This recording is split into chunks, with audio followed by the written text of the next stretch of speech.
In the Flesh and Blood collectability scene, I feel like I'm most noted for the guy who's collecting booster pack wrappers. And I've said so back in the day on the Discord when everything was going to the moon and people were making a ton of money. And I said, hey, booster pack wrappers are the next thing to spike. We need to buy these things out, guys. These things are going to the moon. And I was just saying it for the memes and the lulz, but seriously, I collect wrappers. And BCW, the card storage company, doesn't make any storage for wrappers, to my amazement.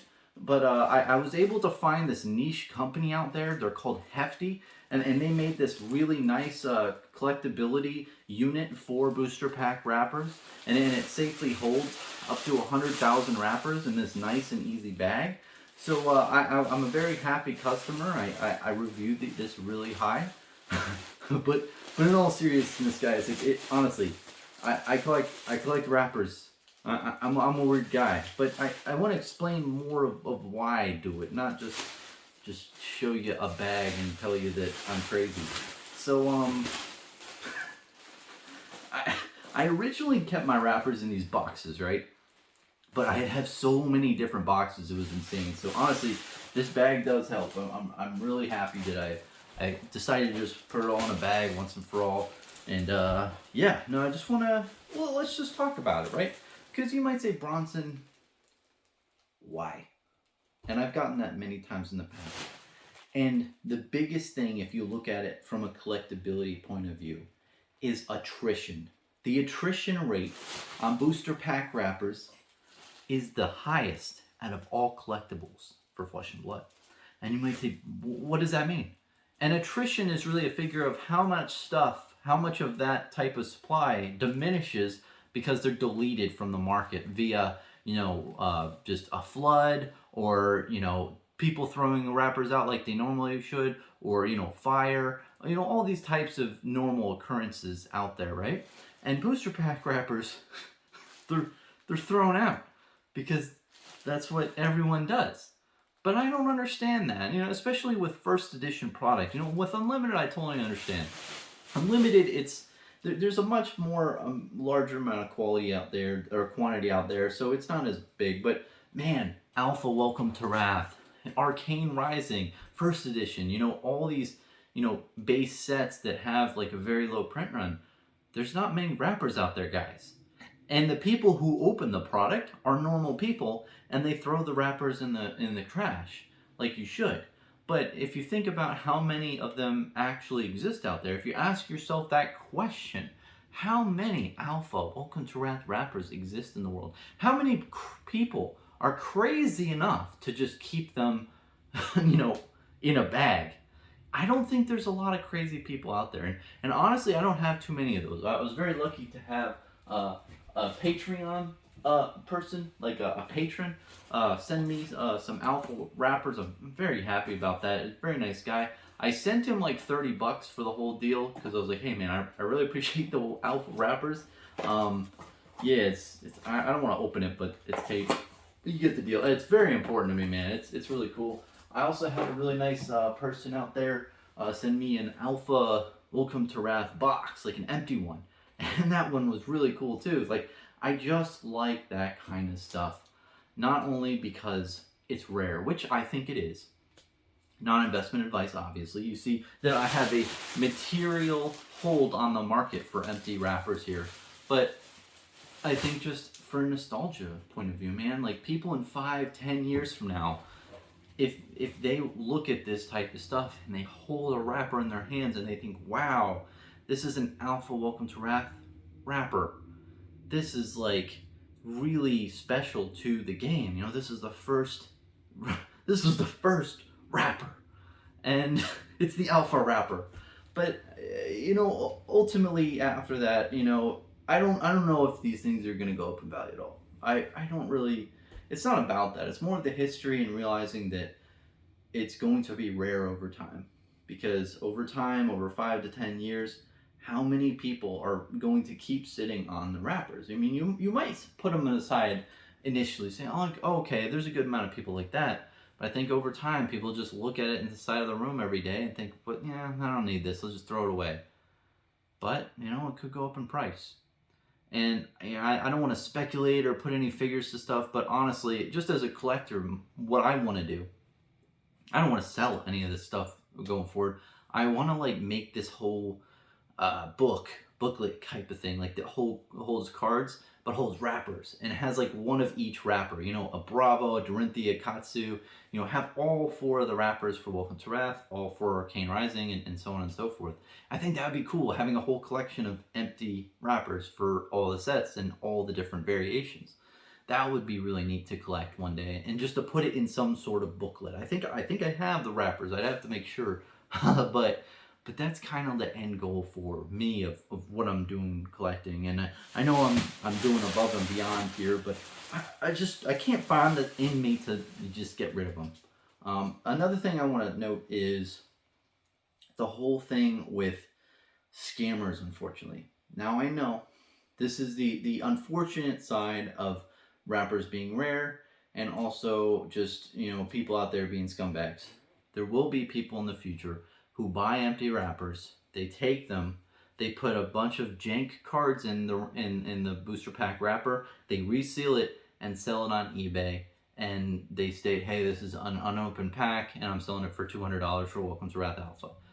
That will happen, unfortunately, and that will create a demand from that side of the fence of people who just want to rip people off, and they'll pay maybe $20, $30 a wrapper. Because if you think about it, you pay 20, 30. If you, let's say you pay $50 for an empty wrapper, right? If you sell a resealed pack for $200, you just made like $100, $150 on selling something just like complete bullcrap. So I think that unfortunately, you know, they will go up for that reason. But on the other side and of the coin is the collectability and the collectors, the actual collectors, and that's all I'm focused on.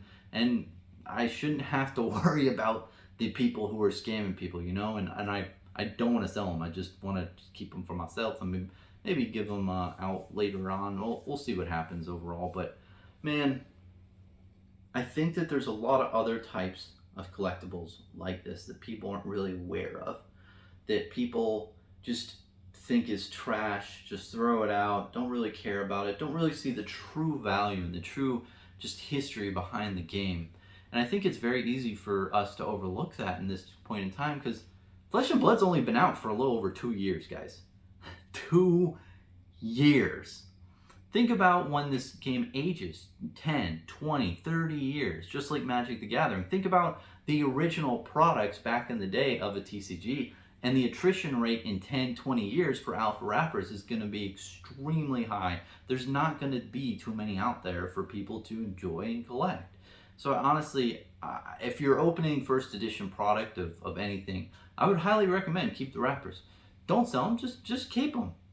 Just put them, get your, contact the Hefty Corporation, buy this nice unit, this receptacle for empty booster pack wrappers. It was very affordable. This cost me like $1 whole, and you can just put all your wrappers in here, put it into the side of your room like so, and then just forget about it. And then in 10, 20 years, open it up and see what you got, and you can make a collector binder like I intend to do. I think that's a really smart idea, and I think that a lot of people aren't really thinking about that. And there's other things I want to touch on too, like in the U.S. Nationals, we were giving out cold foil cards for participating in it, and we were giving it in these like little packages, and I thought that was so cool, and I got one, and then literally I saw someone else open theirs, and they're like, oh cool, a cold foil Dorinthia or a cold foil something, and they threw this in the trash, and I literally just like looked left, looked right, and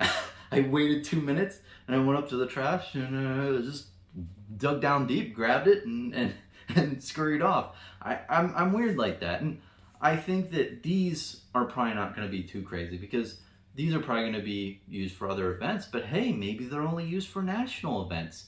Maybe they switch up the type of receptacle that they use in 2022 or 2023, and they stop using this, and this was only given out in the national championships by country. I mean, that's pretty cool. That's a game piece, Of course, what's probably going to happen is they're going to reprint these so many more times, and they're not going to be as rare. But hey, you never know. And the thing is, like, this thing might look like trash on the surface, but there's some depth to it, man. And I think that there's a lot of other things like that. Like Ben from Ben Trading Cards, great guy, great content creator out there for Flesh and Blood. He actually purchased the tickets for the U.S. Nationals, and he bought like one of each from someone on eBay.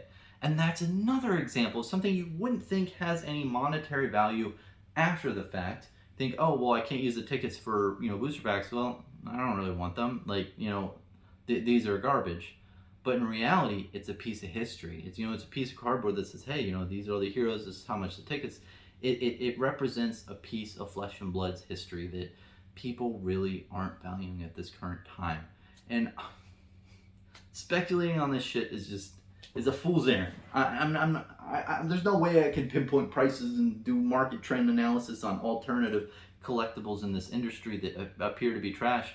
But all I can tell you is that I would definitely open your mind and be more willing to accept and open, just be more perceptive of, okay, what could be collectible in the future? What could be a type of thing that people value in the future, but more of other people value in the future? What are you going to value? What are you going to be when you're an old ass man, like way down the line, and you're in a retirement home, like with your catheter? Like, what are objects that you look back on and be like, wow, like this is a piece of history. Like I remember holding these tickets in my hand when I was playing in the Flesh and Blood, the calling side events, or when I was doing this stuff. I think that's the main ticket too, is like what's gonna make you happy, and what really makes me happy is wrappers. Oh, honestly, what? Just to ramble on a little bit, I'm thinking a side video too. I gotta take all these wrappers and I gotta get into a bathtub like the Tall Timmy, and I'll just like bathe myself in empty wrappers and just put it all around and stuff like that. That'd be a that'd be a funny little sketch.